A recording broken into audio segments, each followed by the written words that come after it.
Hey everyone, welcome to North Star Knife Reviews. Today I'm going to do another little video on the traveling box from Randy's WSG.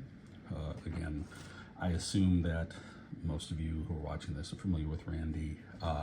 Passed away last year. One of the truly great people in the knife community, generous to a fault and really a gentleman. My life is definitely better for having known him. And for those of you who don't know him, his channel is still up. His videos are still up. Go watch some. He was really a great guy, and it was a loss to the community when he died. So please go do that. This is a box that he started before he died, sent it out, went to a few places, and then it sort of got stuck for a while. We're now starting it up again. It's came to me from Tom at Knife Delights.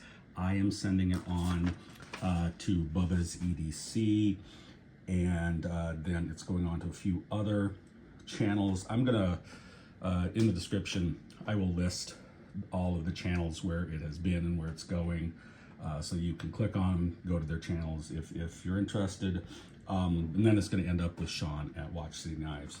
So what I want to do today, and again, I am not going through everything in the box just because there's so much stuff, but what I'm going to do today, well, first, as the rules of the box are, you can take things out, that's fine, and just put other things back in. So the knives that are in the box change as it goes on. And these are the two knives I've decided to pull out of the box to hang on to. One, this is a clone, it's from Harbor Freight, I think, of a Buck 110. Not 110, 119, excuse me. That is one of the glaring omissions in my collection, is I don't have a 119. Just have never gotten around to getting one. And so I thought, well, obviously this is not a real 119, but at least it'll give me the feel of it. And I like to play around with knives like this outside. So I'm gonna hang on to this one. I'm also going to hang on to this. No idea who the maker is. It is, I am guessing, probably from Amazon, one of, 50 different brands of Chinese knives that make flippers. It's just, I really like the shape of the blade, and I like the way it feels in my hand. So I decided to hang on to it. Again, no idea who the maker is, but I'm guessing it's, Chinese flipper. It does say D2, excuse me, down here. No idea if that's accurate or not, but just kind of a cool little knife. So I'm going to hang on to those.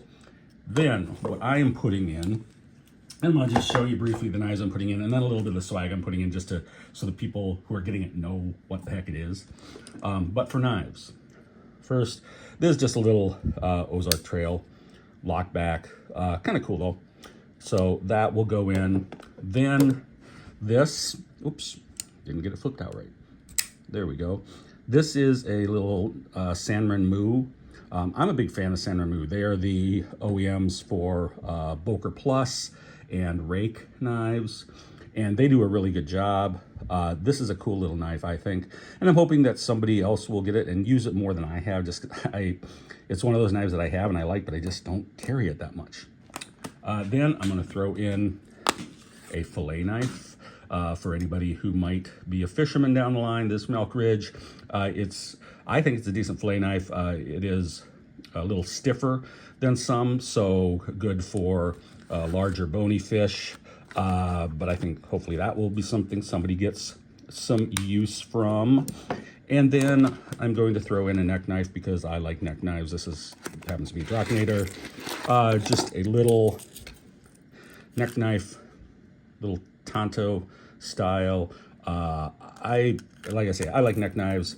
Maybe it's because I like Scandinavian knives, and neck knives are fairly common in Scandinavia. Not this type, but I just think they're fun. Anyway, so I'm gonna throw those knives in, and then I've got some swag that I'm gonna toss in. Now I'm just gonna pull a few things out here. I'm gonna toss in a couple of these little pry bars. Save your knife blade, use a pry bar. What else do we have here? I've got a Kubotan that I'm going to throw in. Okay, this is aluminum. It's a self-defense tool. legal a lot of places that you can't carry a knife or anything. So if you want that, that's kind of cool. Then I'm going to throw in this ferro rod that I made, you know, just out of some walnut. Got the scraper on here, so we will toss that in. And then I have a challenge coin. I don't collect these, and it's been sitting around. It's from Blade HQ, their anniversary from 2021. So I'm hoping that there's somebody who's going to get this box who likes challenge coins like this and would like to have that. A couple other things I have in here. Whoops. First, this is a piece of caribou antler. My father-in-law shot this in 1964 in Alaska when he was in the military. I had cut this and was going to use it on a knife, but it just wasn't quite big enough.